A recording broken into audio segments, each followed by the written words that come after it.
Sadu dari Universitas Wisnu Perdana Malang. Kepada yang terhormat dosen pengampu mata kuliah Manajemen Strategi, Bapak Dr. Andus Muhammad Rosidi, Sarjana Ekonomi, Magister Manajemen. Kami dari kelompok Hijau Lumut bersama teman-teman izinkan kami untuk mempresentasikan materi tentang pengaruh manajemen strategi terhadap kinerja perusahaan. Dikarenakan COVID-19 ini, presentasi ini dilakukan secara virtual. Kami dari kelompok Hijau Lumut ingin memperkenalkan diri. Saya Antoni Sadu, NIM 1802020040, dan teman-teman saya Oni Fantura Mas, NIM 1802020059, Metrila Sana 1902020070, dan yang terakhir Alexius Kakak 1802020060. Selamat menyaksikan. Pengaruh manajemen strategi terhadap kinerja perusahaan. Yang pertama, pengertian kinerja perusahaan. Manajemen strategi menyatakan bahwa kinerja perusahaan sangat penting, hal yang harus selalu menjadi pedoman kerja bagi manajemen dan harus selalu dilakukan evaluasi terhadapnya untuk mengetahui apakah hidup telah menuju arah yang benar sesuai dengan tujuan yang diinginkan diraihnya atau malah berlawan arah dengan sasaran yang diinginkan dan tercapai.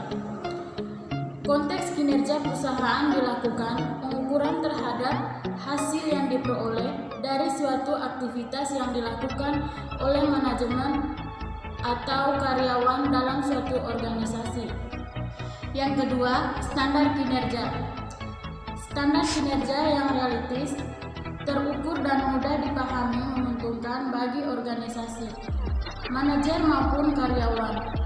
Menetapkan standar-standar sebelum pekerjaan itu tampil yang penting, sehingga semua yang akan memahami tingkat kerja yang diharapkan, istilah-istilah untuk mengevaluasi kerja perusahaan dalam kegiatan manajerial dalam sebuah standar di suatu perusahaan.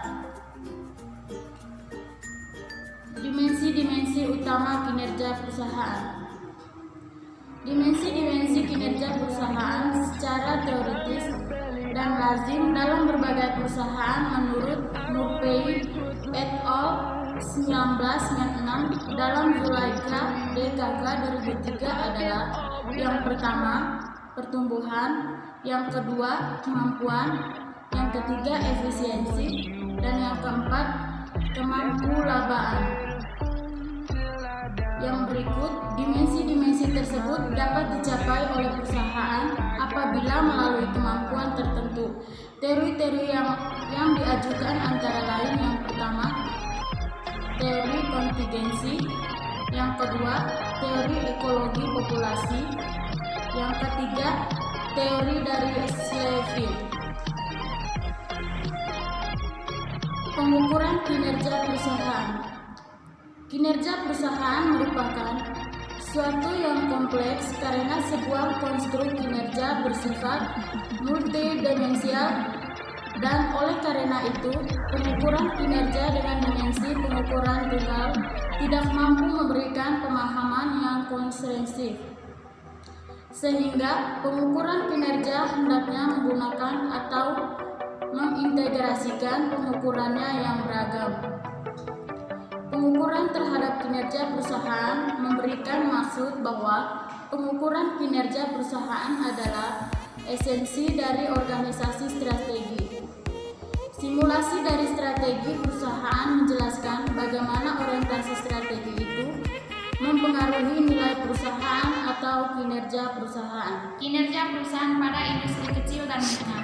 Industri kecil dan menengah yang sukses mencapai kinerja usaha pada umumnya ialah mereka yang memiliki kompetensi, yaitu wirausaha yang tidak hanya memerlukan pengetahuan, tapi juga keterampilan, di antaranya keterampilan manajerial, keterampilan konseptual, keterampilan memahami dan mengerti, keterampilan berkomunikasi, keterampilan berrelasi, dan keterampilan merumuskan masalah, dan perusahaan, keterampilan mengatur dan menggunakan waktu, dan keterampilan teknik lainnya secara spesifik.